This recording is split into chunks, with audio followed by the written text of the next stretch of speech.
Charlotte Consorti, j'ai 31 ans et je viens de Montpellier. À l'origine, j'habitais Paris et c'est en descendant dans le sud donc j'ai découvert le kite et j'ai commencé par un stage et ça m'a plu et voilà, depuis je n'ai plus quitté mon kite. Les sensations en kite, c'est des sensations de glisse, de liberté. Dès le départ, c'est facile. Après, je dis pas que c'est pas dangereux, c'est accessible et du coup, il faut aussi faire attention parce que du coup, c'est un peu dangereux. Mais les sensations, par contre, elles viennent tout de suite. C'est des sensations, c'est des bonnes sensations, des sensations de glisse et c'est tout de suite du plaisir dès le début. En kite, au départ, j'ai commencé par le freestyle. Je faisais quelques compétitions de freestyle et j'ai découvert la vitesse au Mondial du Vent à l'E4. Et j'ai tout de suite accroché avec les sensations de la vitesse. J'aime bien le fait qu'on se batte contre soi-même. On ne se bat pas contre les autres, on se bat vraiment contre soi-même, contre un chrono. Il n'y a pas de juge extérieur finalement. Le résultat il est vraiment objectif. Si ça ne marche pas, c'est que notre faute. On ne peut pas reporter la faute sur quelqu'un d'autre. Et ça permet aussi vraiment de dépasser ses limites pour aller de plus en plus vite. Il faut pousser son corps au maximum des limites.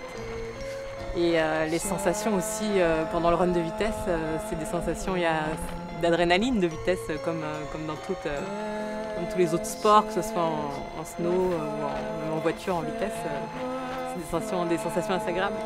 Alors je reviens pour la deuxième fois en fait à l'Uderit. Parce que l'année dernière, j'avais pu venir que 15 jours. La tentative est dure un mois normalement et j'étais venue que 15 jours. Donc j'avais un peu l'impression de ne pas avoir assez eu le temps de profiter du spot. J'avais mon chrono qui avait augmenté durant tous les 15 jours. Donc j'étais vraiment pressée de revenir cette année pour justement encore augmenter ma vitesse. Ce spot ici, il est assez magique parce qu'il y a du vent fort environ toutes les semaines. Donc tous les 4-5 jours, il y a 50 nœuds, c'est quand même c'est assez rare sur la planète d'avoir du vent aussi fort aussi régulièrement.